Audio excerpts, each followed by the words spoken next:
So the subject name is heat transfer.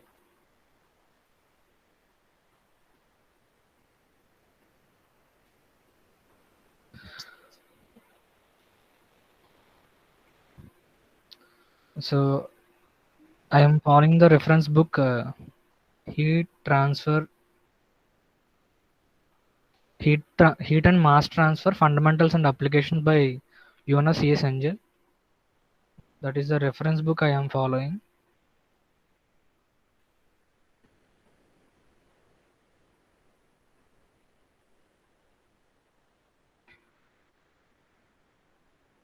Heat and mass transfer fundamentals and applications.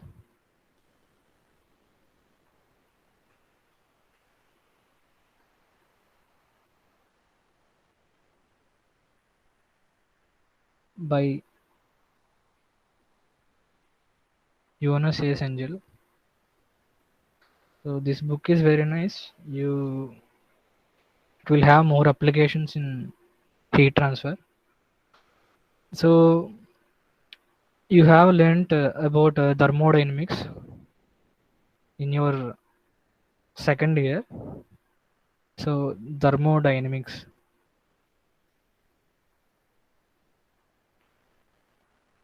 and now we have the subject heat transfer.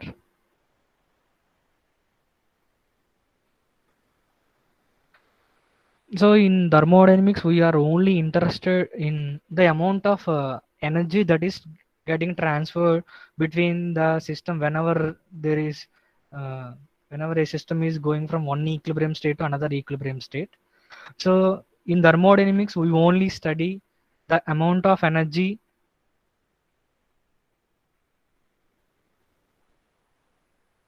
that is transferred.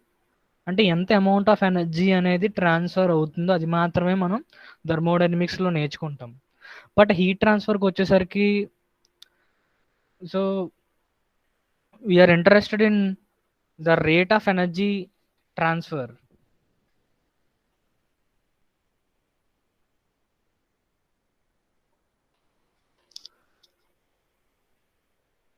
We are interested in the rate of energy transfer. Rate of energy transfer అంటే amount of energy that is getting transferred between systems. అది మనం నేర్చుకున్న thermodynamics. అంటే amount of energy అంటే ఎనర్జీకి units ఏమవుతాయి, సింపుల్గా joules కదా. సో మీరు మొత్తం థర్మోడైనమిక్స్లో మీరు మ్యాక్సిమం ఏ ప్రాబ్లమ్ సాల్వ్ చేసినా మీకు అల్టిమేట్గా ఎంత అమౌంట్ ఆఫ్ ఎనర్జీ ట్రాన్స్ఫర్ అవుతుందో కనుక్కోమంటారు. సో దాని యూనిట్స్ వచ్చేసరికి జౌల్స్. బట్ హీట్ ట్రాన్స్ఫర్లో వచ్చేసరికి అది అంటే ఎనర్జీ ట్రాన్స్ఫర్ అవుతుంది బిట్వీన్ టూ సిస్టమ్స్. బట్ ఏంటంటే ఎంత ఫాస్ట్గా ట్రాన్స్ఫర్ అవుతుంది అంటే with respect to time. So with respect to time మనం ఒకవేళ ఎంత ఎనర్జీ ట్రాన్స్ఫర్ అవుతుంది, సో అది మొత్తం స్టడీ చేసేది ఏంటంటే మనం హీట్ ట్రాన్స్ఫర్లో స్టడీ చేస్తాం. So we are interested in the rate of energy transfer between the systems.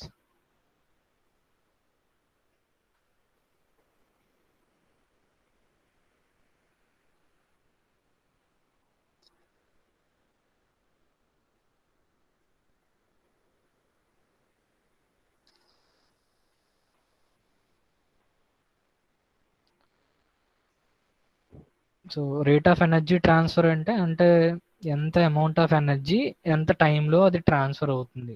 So that is the deals with heat transfer.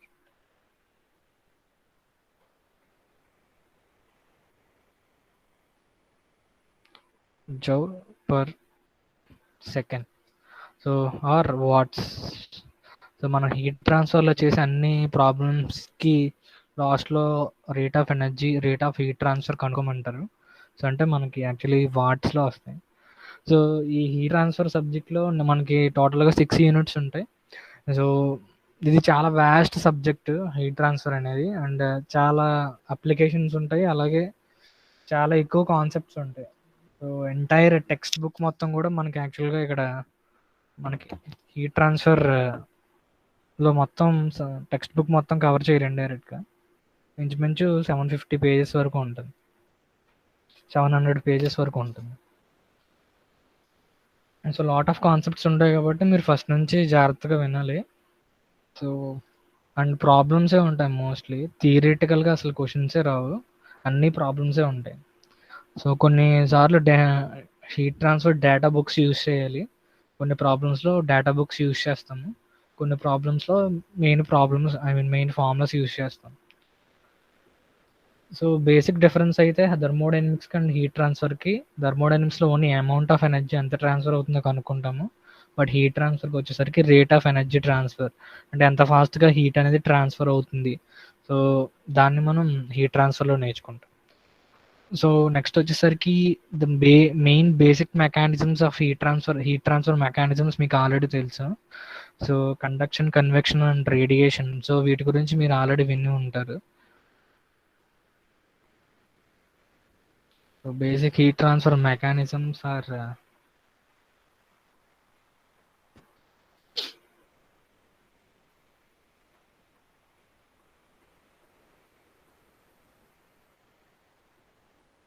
So mechanisms of heat transfer. So mechanisms of heat transfer, so first అది ఏంటంటే conduction, next అది convection, next అది radiation.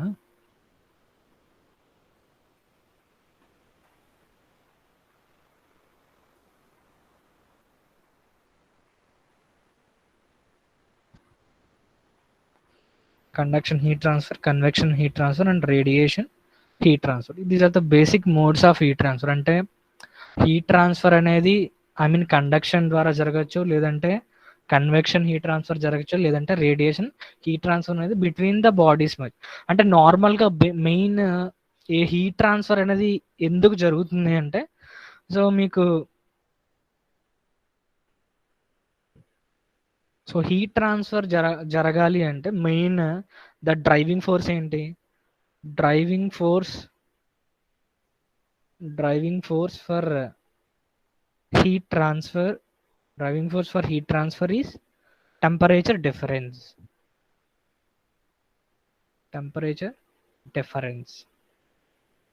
అంటే రెండు points మధ్యలో temperature difference ఉంది అంటే, so మనకేంటి హీట్ ట్రాన్స్ఫర్ జరిగే ఛాన్స్ ఉంటుంది అక్కడ. సపోజ్ ఒక ప్లెయిన్ వాల్ తీసుకుంటున్నాను, నార్మల్గా మన రూమ్స్ దగ్గరలో ఉంటాయి కదా వాల్స్, సో ఆ వాల్స్ తీసుకుంటున్నాను, ఒక వాల్ తీసుకుంటున్నాను.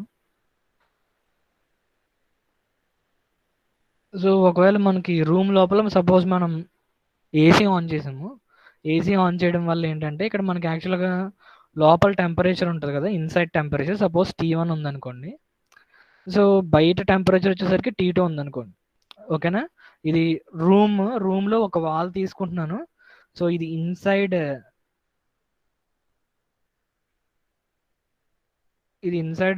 రూమ్ సైడ్, అంటే ఇటు సైడ్ ఉన్న టెంపరేచర్ ఎంత అంటే T1. సో ఇది ఒక plain wall, left side temperature T1 ఉంది, అలాగే మనకి అవుట్ సైడ్ టెంపరేచర్ ఎంత ఉందంటే T2 ఉంది. సో ఇప్పుడు క్వశ్చన్ ఏంటంటే,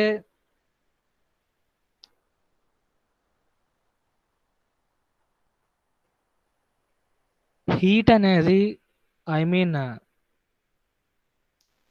ఇక్కడ inside temperature is less than compared to the outside temperature. ఎందుకంటే మనం inside temperature is less because we're using AC. So ఇప్పుడు హీట్ అనేది లెఫ్ట్ సైడ్ నుంచి రైట్ సైడ్, అంటే ఇప్పుడు రెండు డ్రా చేస్తాను, ఏది కరెక్టో చెప్పండి. హీట్ అనేది ఇది ఫస్ట్ది, ఇది సెకండ్ది. సో హీట్ అనేది ఏ డైరెక్షన్లో ఫ్లో అవుతుంది? ఫస్ట్ డైరెక్షనా లేదంటే సెకండ్ డైరెక్షనా? ఆలోచించి చెప్పండి.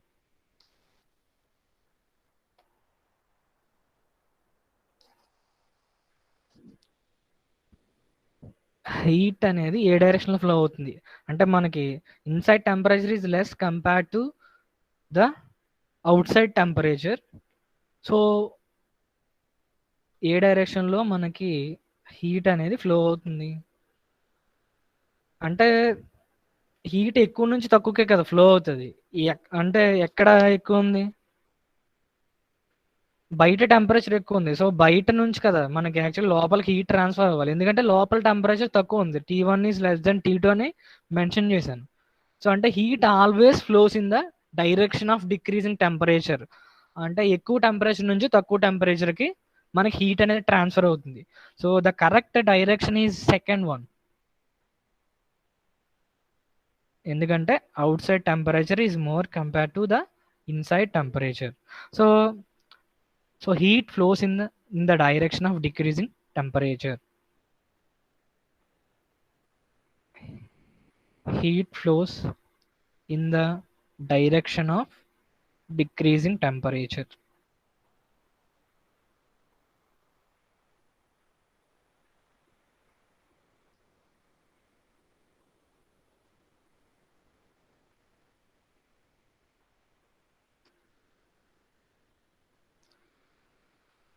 సో అంటే హీట్ ట్రాన్స్ఫర్ జరగాలి అంటే టెంపరేచర్ డిఫరెన్స్ ఉండాలని తెలిసింది. సపోజ్ ఇంకొక కేసు ఏంటంటే, సపోజ్ ఇది కేసు చూడండి.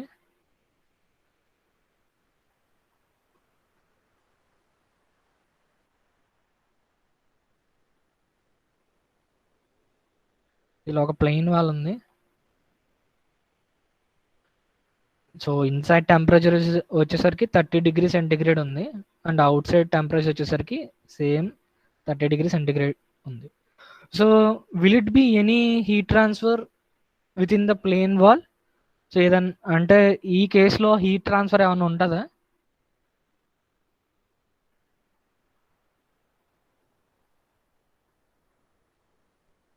Yes, there will be no heat transfer. ఎందుకంటే మనకి హీట్ ట్రాన్స్ఫర్ ఉండాలి అంటే ఖచ్చితంగా మనకి టెంపరేచర్ డిఫరెన్స్ అనేది ఉండాలి. But there is no temperature difference here. మీకు లెఫ్ట్ సైడ్ ఉన్న టెంపరేచర్ అండ్ రైట్ సైడ్ ఉన్న టెంపరేచర్ సో రెండు కూడా same. So there will be no heat transfer. So ఎటువంటి హీట్ ట్రాన్స్ఫర్ అనేది ఈ కేసులో ఉండదు. ఎందుకంటే no heat transfer because there is no temperature difference. Because there is no temperature difference. There is no temperature difference. Okay. So coming to the modes of heat transfer, మీకు ఆల్రెడీ ఇది తెలిసే ఉంటుంది, conduction, convection and radiation. So బేసిక్గా ఒక ఎగ్జాంపుల్తో మనం explain చేద్దాము. Suppose ఒక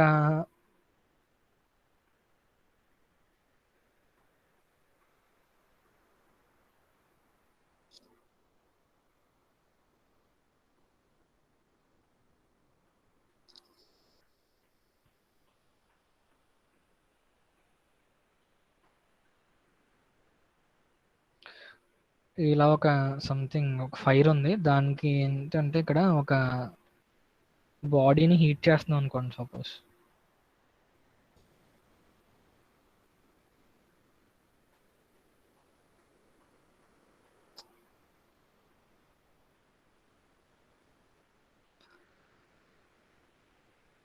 ఇది ఒక బాడీ అనుకోండి. దీన్ని మనం ఏం చేస్తున్నాం అంటే హీట్ చేస్తున్నాము.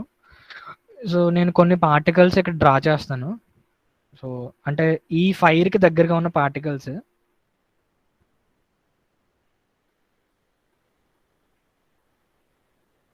ఈ మొత్తం సపోజ్ రో 1లో ఉన్నాయి అనుకోండి.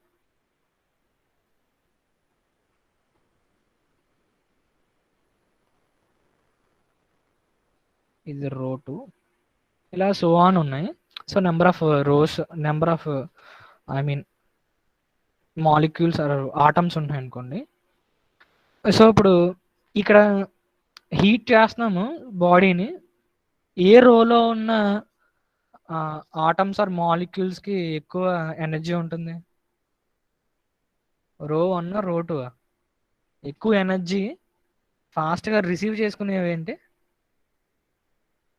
రో 1లో ఉన్న పార్టికల్స్కి ఎక్కువ ఎనర్జీ ఉంటుంది, అంతే కదా?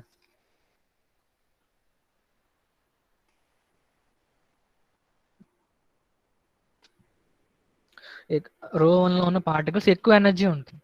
సో దీనివల్ల ఏమవుతుందంటే మనకి యాక్చువల్గా ఇవేమవుతాయంటే సమ్ వైబ్రేషన్స్ ఉంటాయి ఇక్కడ.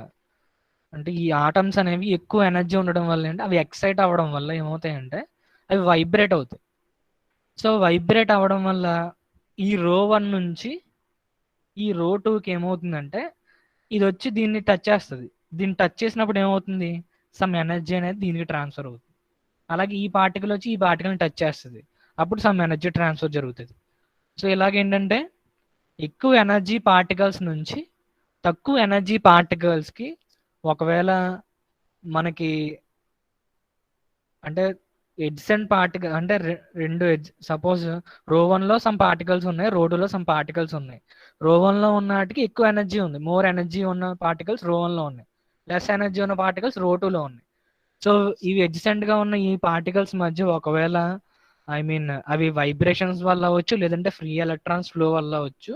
సో ఏదన్నా రీజన్ అవ్వచ్చు. బట్ రో 1 నుంచి రో 2కి పార్టికల్స్ మధ్య ఒకవేళ ఎనర్జీ అనేది ట్రాన్స్ఫర్ అయితే సో దీన్ని ఏమంటామంటే సమ్ కండక్షన్ అంటాం.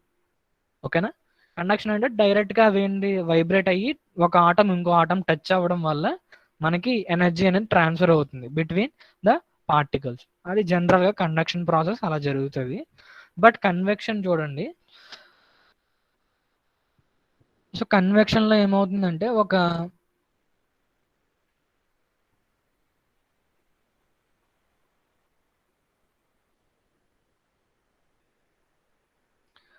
మెటాలిక్ ప్లేట్ ఉంది. సో జనరల్గా ఇది ఒక మెటాలిక్ ప్లేట్.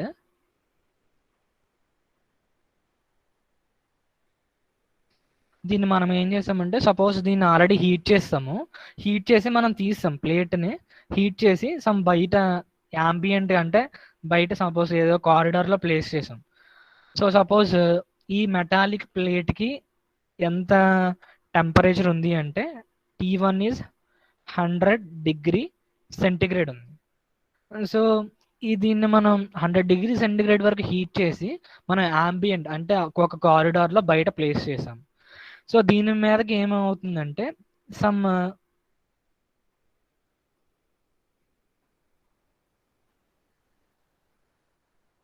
దీని మీదకి సమ్ ఫ్లూయిడ్ అనేది ఫ్లో అవుతుంది. అంటే సపోజ్ ఎయిర్ అనేది సపోజ్ ఫ్లో అవుతుంది అనుకోండి. దీని మీదకి సమ్ ఎయిర్ అనేది ఫ్లో అవుతుంది. ఓకేనా? ఎయిర్ అనేది ఏంటి, ఒక ఫ్లూయిడ్. సో ఎయిర్ యొక్క టెంపరేచర్ ఎంత అంటే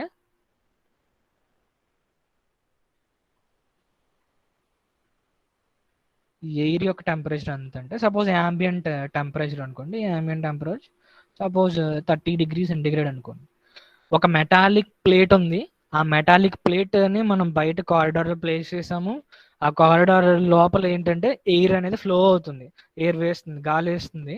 సో ఇప్పుడు ఏమవుతుంది, హీట్ అనేది ఎయిర్ గెయిన్ చేస్తుందా లేదంటే మెటాలిక్ ప్లేట్ గెయిన్ చేస్తుందా? హీట్ ఎక్కడి నుంచి ఎక్కడికి ఫ్లో అవుతుంది? So heat flows in the direction of decreasing temperature అన్నాను. టెంపరేచర్ ఏ డైరెక్షన్లో అంటే తక్కువ ఉందో ఆ డైరెక్షన్లోకి హీట్ అనేది ఫ్లో అవుతుంది. అంటే మెటాలిక్ ప్లేట్ నుంచి మనకి ఎయిర్కి హీట్ అనేది ఫ్లో అవుతుంది.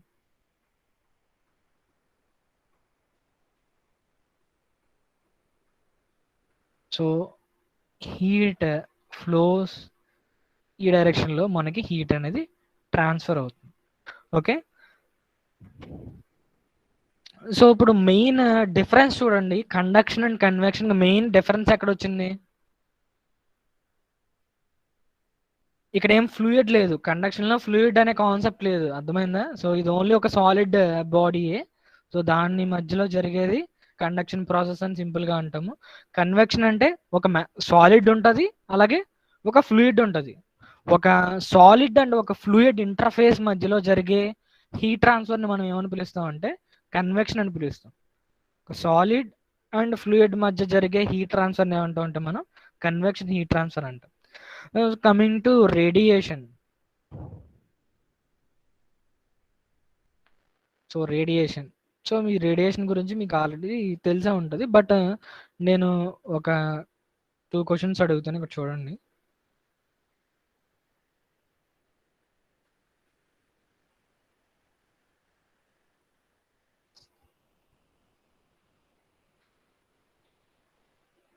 రేడియేషన్.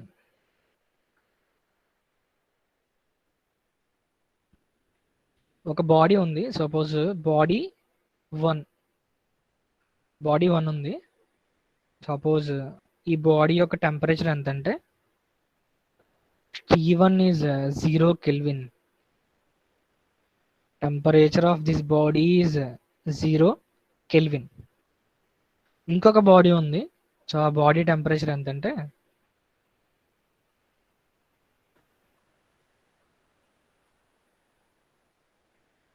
సెకండ్ బాడీ టెంపరేచర్ ఎంతంటే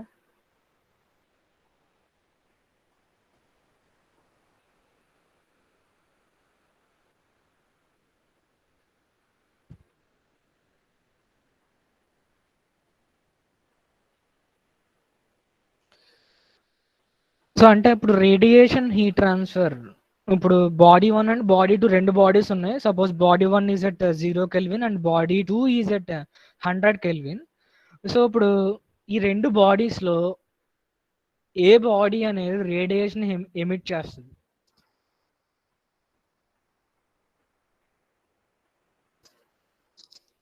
ఈ రెండు బాడీస్ లో ఏ బాడీ అనేది రేడియేషన్ ఎమిట్ చేస్తుంది?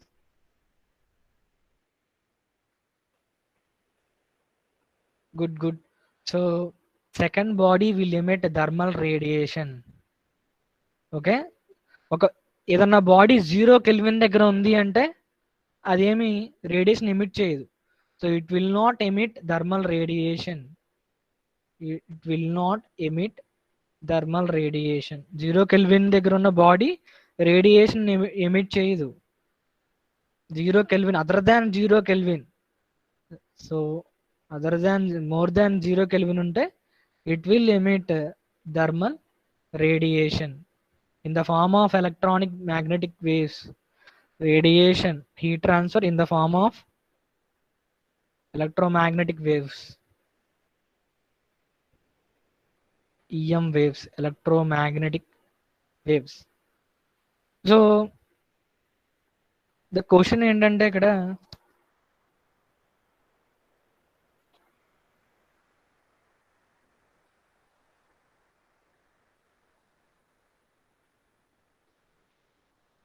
ఏ ప్రాసెస్లో మనకి యాక్చువల్గా ఎక్కువ రేట్ ఆఫ్ హీట్ ట్రాన్స్ఫర్ అనేది జరుగుతుంది? జనరల్గా అడుగుతున్నాను నేను. Conduction, convection and radiation 3 modes of heat transfer ఉన్నాయి. సో ఈ 3 మోడ్స్ ఆఫ్ హీట్ ట్రాన్స్ఫర్లో జనరల్గా మీకు అనిపించి చెప్పండి, కండక్షన్ ఫాస్ట్గా జరుగుతుందా, లేదంటే కన్వెక్షన్ ఫాస్ట్గా జరుగుతుందా, లేదంటే రేడియేషన్ ఫాస్ట్గా జరుగుతుందా? Radiation sir. ఓకే, జనరల్గా మనకి ఇక్కడ జరిగేది ఏంటంటే కన్వెక్షన్ హీట్ ట్రాన్స్ఫర్ అనేది జనరల్గా హీట్ ట్రాన్స్ఫర్ కోఎఫిషియంట్స్ అనేవి ఎక్కువ ఉంటాయి. అంటే మీరు జనరల్గా ఎయిర్ అని అనుకోకండి, సపోజ్ వాటర్ తీసుకోండి, అలాగే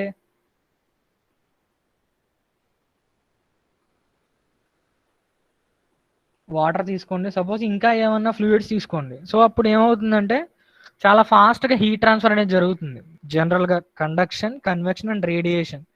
సో కండక్షన్లో ఎందుకు అంటే పక్క పక్కనే ఉంటాయి కదా, అదే ఎక్కువ జరుగుతుంది కదా అని మీరు అనుకోవచ్చు. బట్ ఏంటంటే దాంట్లో ఉన్న ప్రాబ్లమ్స్ ఏంటో మనం తర్వాత డిస్కస్ చేద్దాం. కండక్షన్ హీట్ ట్రాన్స్ఫర్ కన్నా కన్వెక్షన్ హీట్ ట్రాన్స్ఫర్ అనేది coefficient, rate of heat transfer అనేది కొంచెం ఎక్కువ ఉంటుంది. సో జనరల్గా ఆ కన్వెక్షన్ హీట్ ట్రాన్స్ఫర్ ఎందుకు ఎక్కువ ఉంటుందో అది చెప్తాను. అలాగే రేడియేషన్ హీట్ ట్రాన్స్ఫర్ కూడా కంపారిటివ్లీ తక్కువ రేట్ ఆఫ్ హీట్ ట్రాన్స్ఫర్ జరుగుతుంది.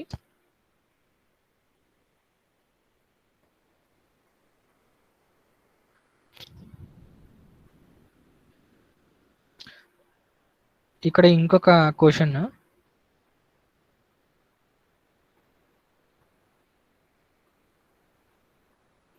మెయిన్ హీట్ ట్రాన్స్ఫర్ ప్రాబ్లమ్స్లో మనం చాలా ఎగ్జంప్షన్స్ తీసుకుంటాం. సో నేను ఇక్కడ చెప్పాను మీకు, బాడీ కండక్షన్ చెప్పినప్పుడు ఎగ్జాంపుల్ చెప్పాను కదా, ఈ ρ1లో సమ్ ఎక్కువ ఎనర్జీ ఉంది. సపోజ్ జనరల్గా ఈ ప్రాబ్లమ్ సాల్వ్ చేసేటప్పుడు ఈ ρ1 మొత్తం కూడా ఒకటే టెంపరేచర్ దగ్గర ఉందని తీసుకుంటాం. బట్ ఏంటంటే మీరు సమ్ ఫైర్, స్టవ్ యూజ్ చేసి మీరు హీట్ చేస్తున్నారు. అప్పుడు ఏంటంటే మొత్తం అంతా ఒకేలా హీట్ అనేది ఐ మీన్ హీట్ చేయలేము కదా. దగ్గరగా ఉన్నది ఫాస్ట్గా హీట్ అవుతుంది. అంటే ఇది ఎక్కువ టెంపరేచర్ దగ్గర ఉంటుంది. బట్ ఏంటంటే జనరల్గా ఐ మీన్ ఒక లేయర్లో ఉన్న, సపోజ్ ఇదంతా ఒక లేయర్ అనుకోండి, ఈ లేయర్లో ఉన్న అన్ని పార్టికల్స్ సపోజ్ ఒకే ఒక కాన్స్టెంట్ టెంపరేచర్ దగ్గర ఉన్నాయని మనం ఎస్యూమ్ చేసుకుంటాం. బట్ యాక్చువల్గా అయితే ఉండవు. బట్ మనం ఏంటంటే ఈ అసంప్షన్ తీసుకుంటాం. సపోజ్ అంటే ఆల్మోస్ట్ కొంచెం ఎంతో వేరియేషన్ ఉండదు, తక్కువ వేరియేషన్ ఉండొచ్చు. బట్ ఈ రోలో ఉన్న అన్ని పార్టికల్స్కి ఒకటే టెంపరేచర్ ఉందని తీసుకుంటాం. అలాగే రో 2లో ఉన్న ఈ పార్టికల్స్ కూడా సేమ్ ఇంచుమించు ఒకటే టెంపరేచర్ ఉందని తీసుకుంటాం. ఇలాంటి అసంప్షన్స్ అనేవి ఈ ట్రాన్స్ఫర్లో చాలా తీసుకుంటాం. ఎందుకంటే మనం మాలిక్యూల్ లెవెల్ వరకు వెళ్ళి చదవలేం. సో అందుకేంటంటే ఒక యావరేజ్ టెంపరేచర్ దగ్గర ఉన్నాయని మనం తీసుకుని మనం ప్రాబ్లమ్స్ అనేవి సాల్వ్ చేస్తాం. అర్థమైందా? సో ఇలాంటి steady state conditions and material మొత్తం ఒకటే థర్మల్ కండక్టివిటీ ఉందని, ఇలాంటి ఎగ్జామ్షన్స్ అనేవి తీసుకుని మనం హీట్ ట్రాన్స్ఫర్ ప్రాబ్లమ్స్ అనేవి చేస్తాం. సో బేసిక్ ఇంట్రడక్షన్ ఇది. సో ఈ కండక్షన్ ఫస్ట్ యూనిట్లో నేర్చుకునేది ఏంటంటే conduction, convection and radiation 3 modes of heat transfer గురించి నేర్చుకుంటాం.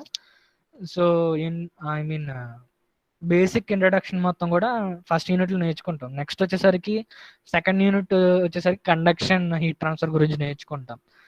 అంటే హీట్ ఏ డైరెక్షన్లో ఫ్లో అవుతుంది, either X direction, Y direction, Z direction. ఇలాగేంటంటే I mean 3 dimensional heat transfer గురించి మనం సెకండ్ యూనిట్లో నేర్చుకుంటాం, కండక్షన్, హీట్ ట్రాన్స్ఫర్.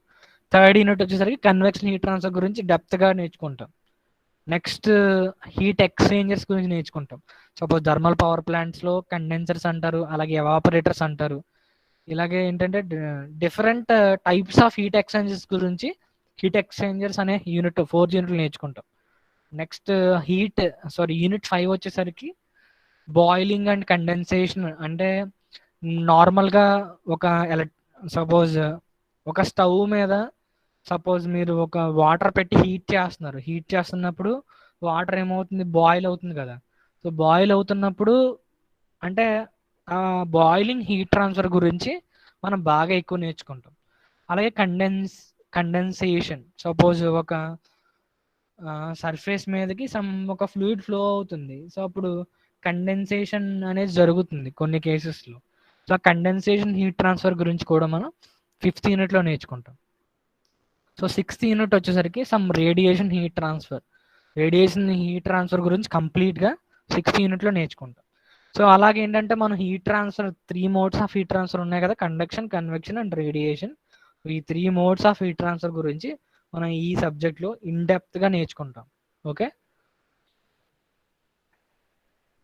అంటే ఈ హీట్ ట్రాన్స్ఫర్ అనేది చాలా ఎక్కువ, నాకు తెలిసినంత వరకు ఒక 600 నుంచి 700 ఫార్ములాస్ వరకు, లేదంటే ఫార్ములాస్ అండ్ ఈక్వేషన్స్ ఉంటాయి.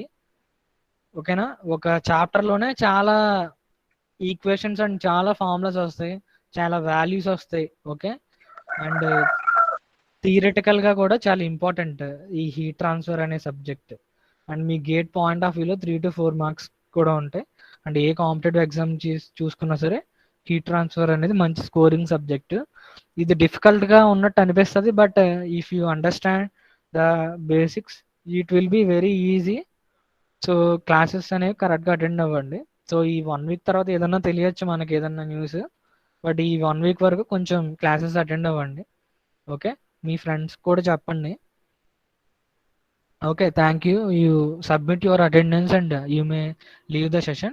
So the basic reference textbook is UNO CS Angel, heat and mass transfer, fundamentals and applications. Okay.